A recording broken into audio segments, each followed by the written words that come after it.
누가복음 23장 전체를 보시면 세 배역을 맡은 사람들이 나옵니다. 세 부류의 사람이라 할 수도 있겠죠.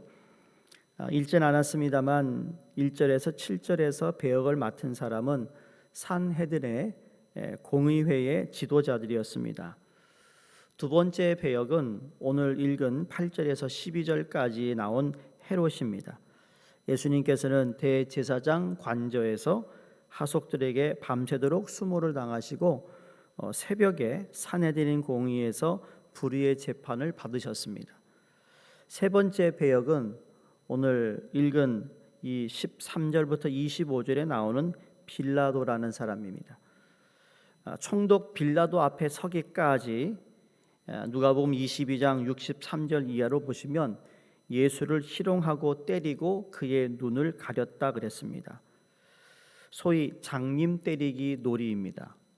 눈을 가리게 하고는 술래가 때린 자 이름을 알아맞히는 겁니다.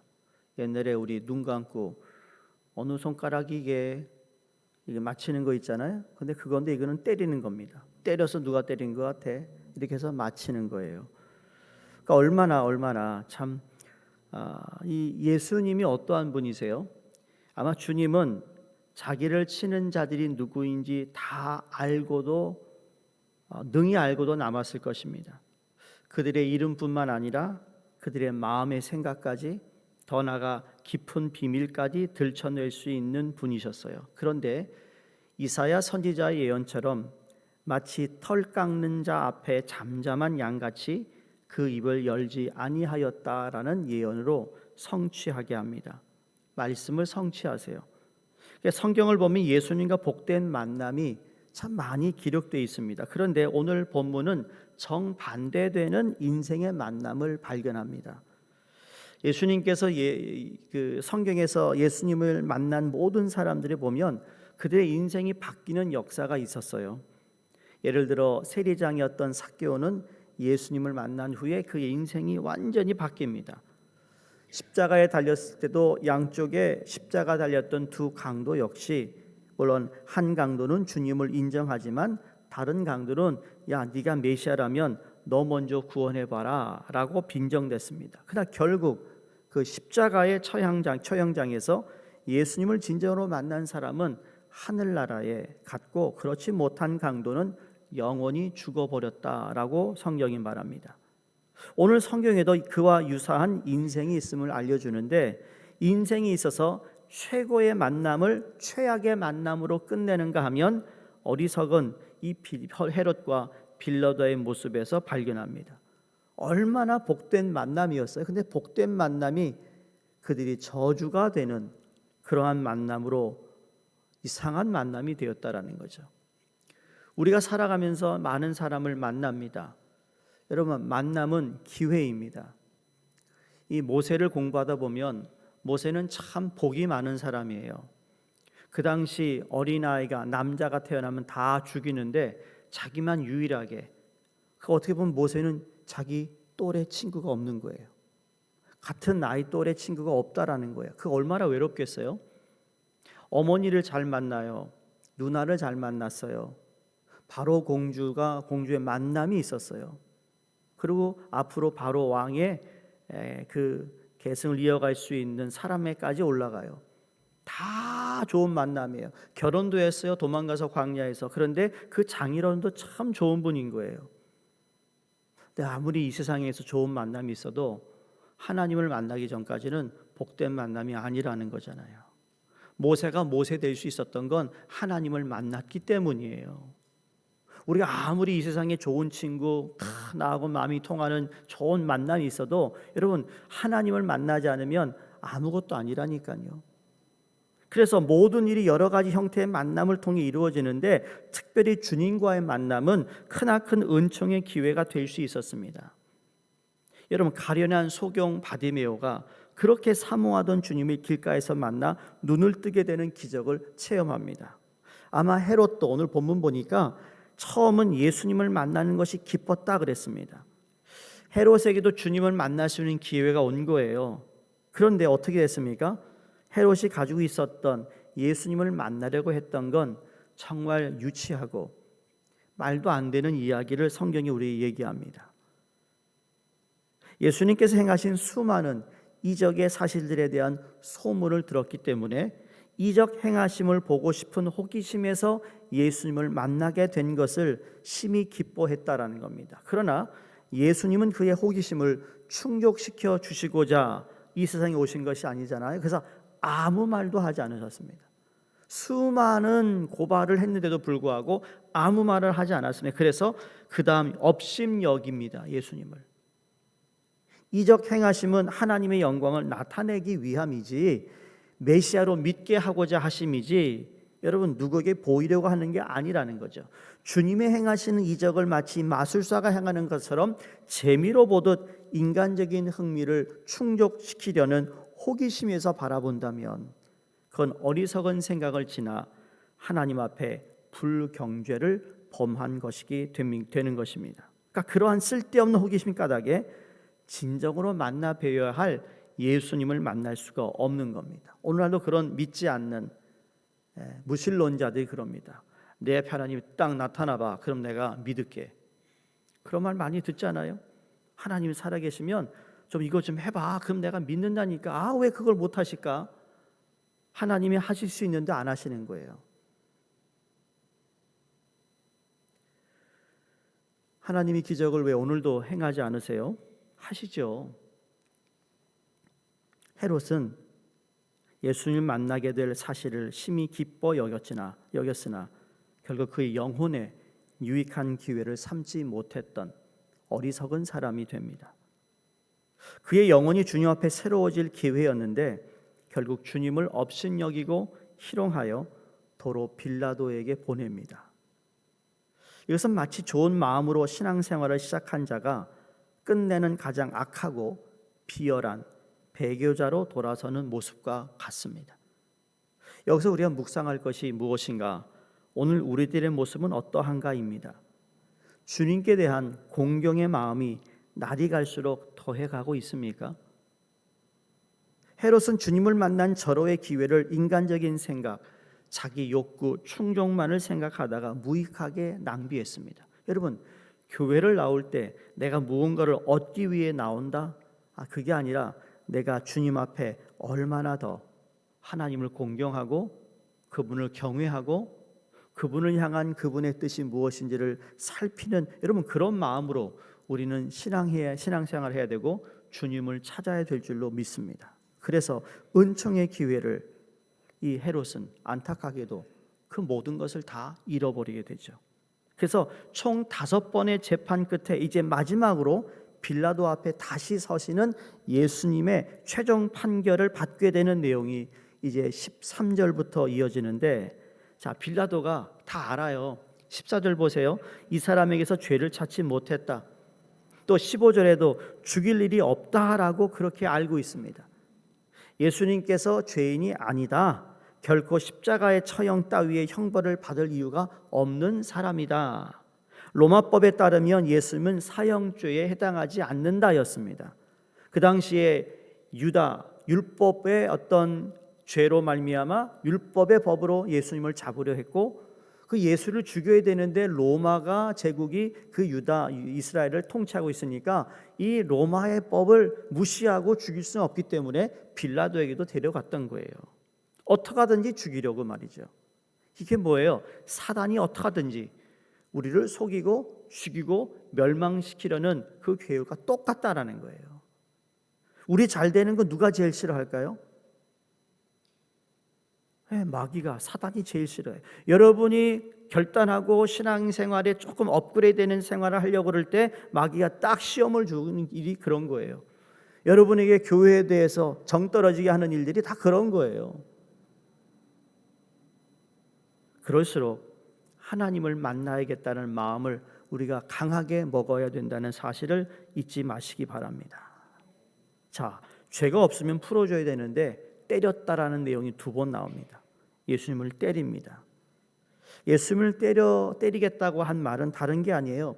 예수님을 고발한 자들의 마음을 사기 위해서입니다. 왜? 백성을 두려워했기 때문입니다.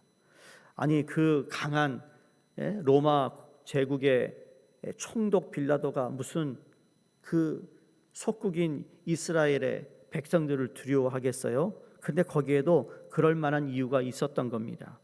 당시 로마는 많은 나라를 정복하여 엄청난 영토를 차지했는데 피정복 국가를 다스리기 위해 빌라도와 같은 총독을 지역마다 세웠습니다. 그래서 로마 황제가 총독에게 바라는 건 아주 분명했어요. 첫 번째 뭐냐면 그 지역의 치안과 평안입니다. 폭동이 일어나는 걸 싫어했습니다. 폭동이 일어나는 것을 자제시키지 못하면 그 총독 자리를 빼앗기니까, 그러니까 이스라엘 백성들이 소리치는 것을 들어줄 수밖에 없는 상황에 놓인 거라는 겁니다. 두 번째로는 정확한 세금을 받아들이는 거였습니다.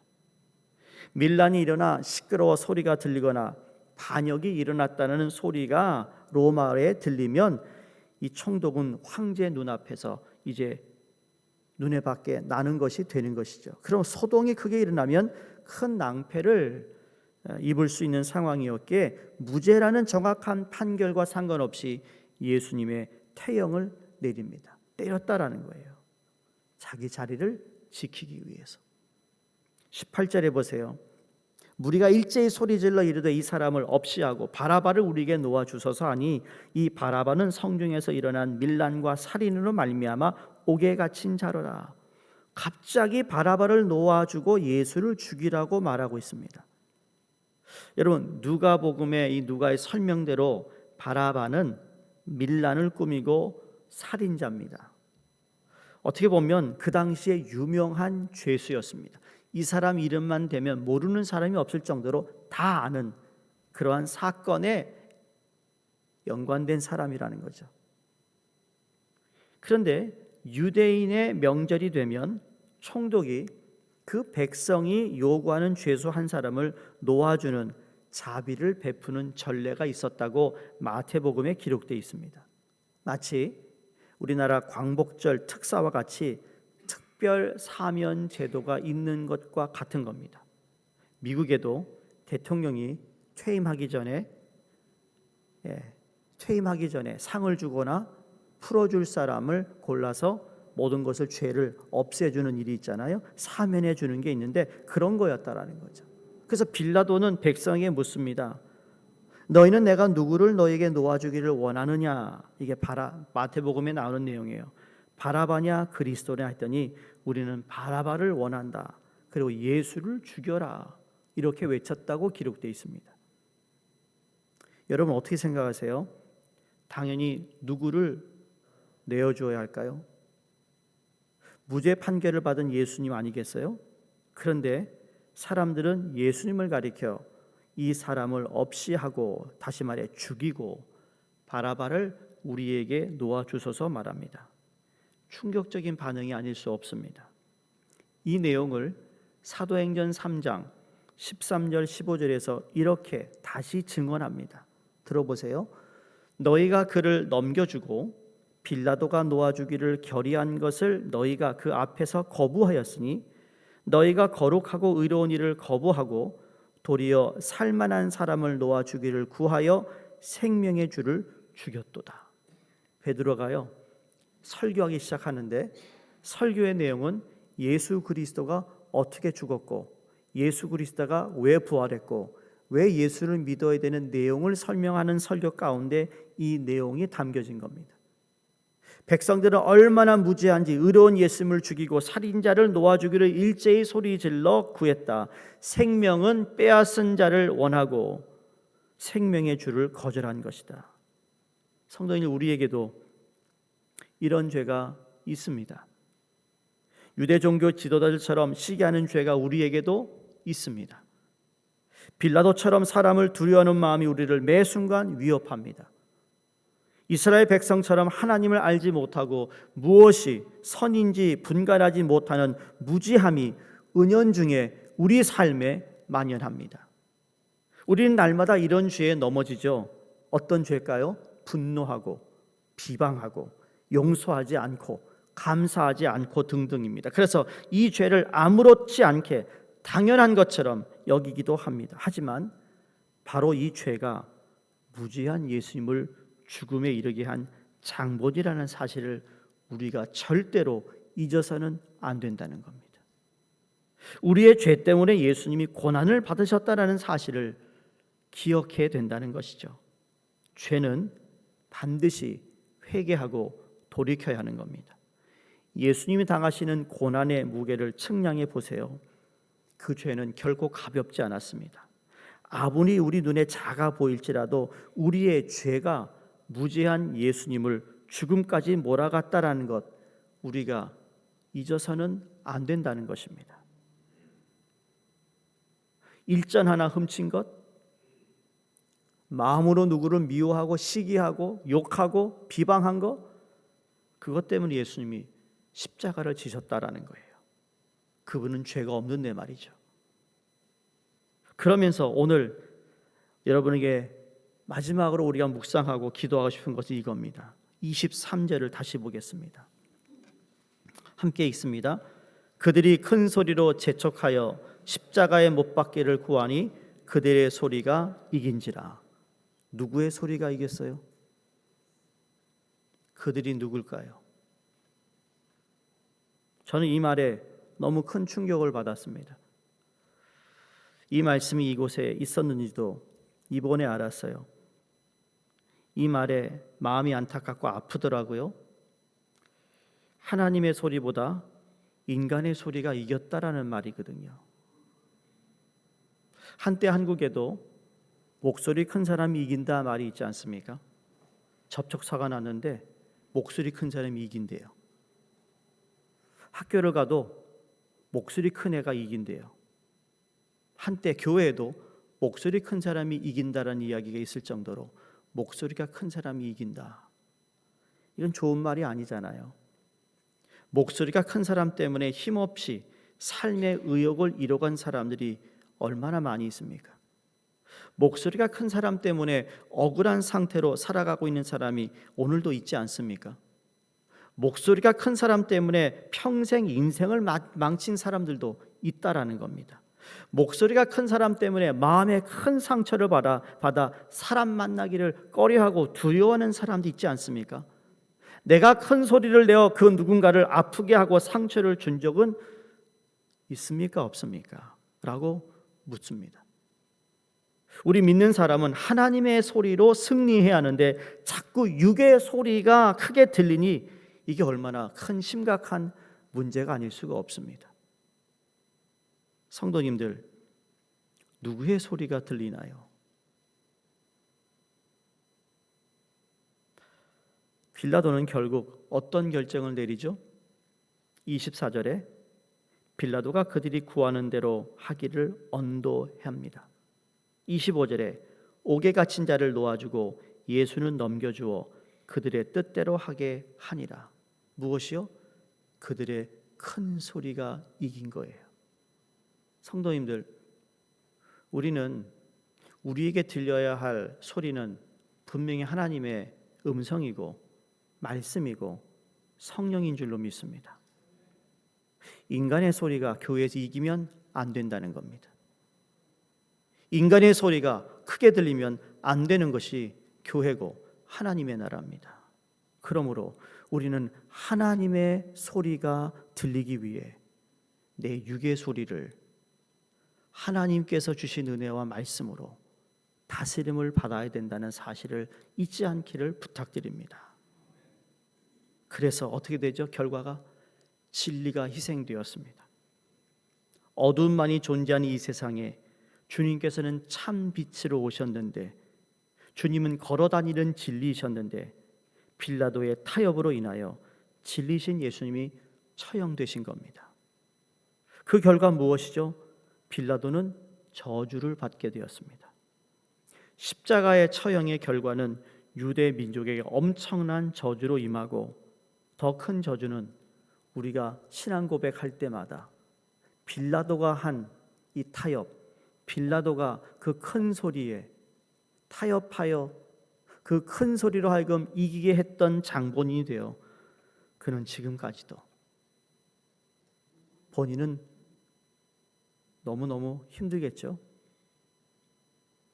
하나님의 뜻에 합당한 것이 되도록 우리는 더욱 지혜와 지식을 구해야 될 줄로 믿습니다.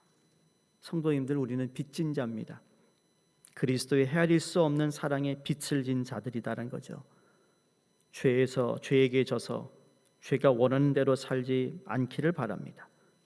그러기엔 우리가 진 사랑의 빚이 너무 크기 때문이죠. 이 사랑을 몰라보고 무지한 가운데 우리가 그대로 머물러 있지 않기를 바랍니다. 우리의 죄를 대신하여 하나님의 저주를 받기 위해 모든 수치와 고난을 적극적으로 참아내신 예수 그리스도를 나의 마음에 모실 수 있을 때, 그분이 나를 다스리실 때 그분의 소리가 들릴 수만 있다면 우리는 오늘도 그 어떤 어려움과 유혹과 시험과 고난 속에서도 넉넉히 이기게 됨을 믿습니다. 기도하겠습니다. 하나님 아버지, 이미 우리는 큰 사랑을 받았음에도 불구하고 그 사랑에 너무 무지한 삶을 살아가고 있지는 않은지, 하나님, 오늘 말씀의 여러 가지를 우리에게 말씀해 주셨는데 참 중요한 것은 매일매일 순간순간마다 하나님의 소리가 들리며 주님의 음성을 듣게 하여 주셔서 인간의 소리, 세상의 소리, 세상의 그 어떤 것이 나를 장악하지 못하게 하시고 오직 하나님만이 다스림을 통해 하나님, 우리 마음과 삶이 정말 주님께 영광 돌리는 삶이 되게 해 주시옵소서. 우리 안에 내가 깨닫지 못하고 아직도 내가 회개하지 못한 죄가 있다면 우리를 정결케 하여 주시옵시고 주님께 합당한 정말 주님의 자녀들로 살아가도록 도와주시옵소서. 예수님 이름으로 기도드리옵나이다. 아멘.